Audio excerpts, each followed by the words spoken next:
My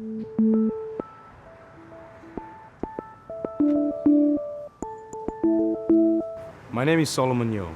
I'm 24 years old. I'm from the Solomon Islands. I was born in Honiara, that is in Guadalcanal province. I studied politics and law in the University of South Pacific in Emilis, that's in Port Vila, Vanuatu.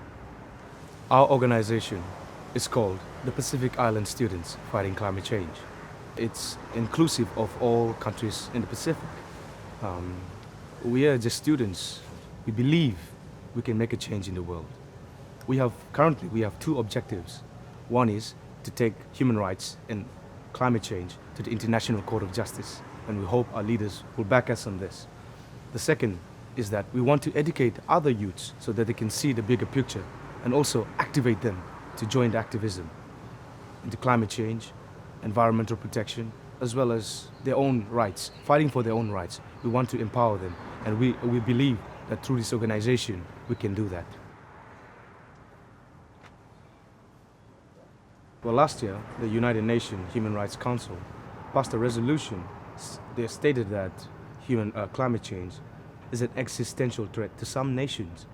And it is true that it's an existential threat to our nations. I'm sick of the hypocrisy.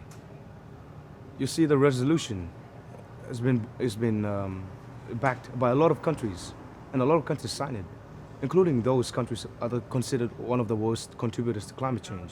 And not only that, they also sponsor this thing. They also sponsor the resolution. One country in particular is Australia.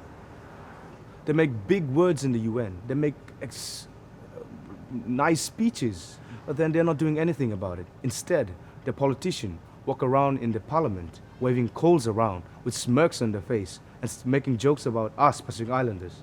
It seems like they're just dancing on our graves. They're dancing on our demise. We will not stand by and accept this. They're supposed to be our big brother, but they're not really a good big brother right now. And we pray and we hope that they might change their position someday.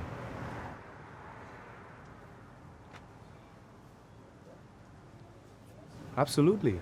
Climate change is a human rights issue for Pacific Islanders because it affects our basic rights to environment, to live in a safe environment. At the moment, we have our waters as well as food security are undermined. We are losing our corals every day to coral bleaching. And the environment is all we have. The environment is our heritage. We are connected to it. When we lose such a thing, we feel it's like we're losing part of ourselves. In Vanuatu, they say manples. Manples it means man. The man belongs to the land.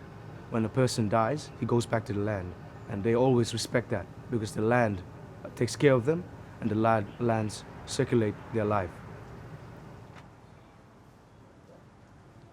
Climate Change Convention has not been working very well, as we see.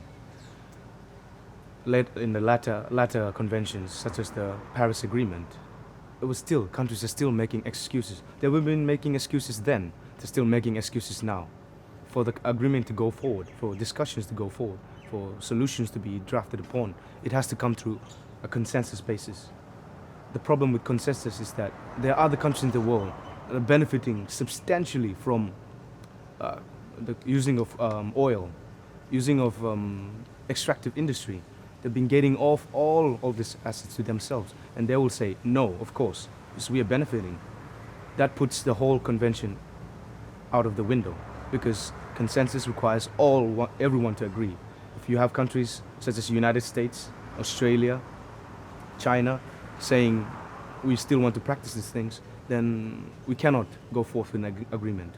We believe we need to move beyond the consensus, and we think one of the best way forward is to take this to the highest court in the world and ask them about the biggest problem in the world, this is climate change.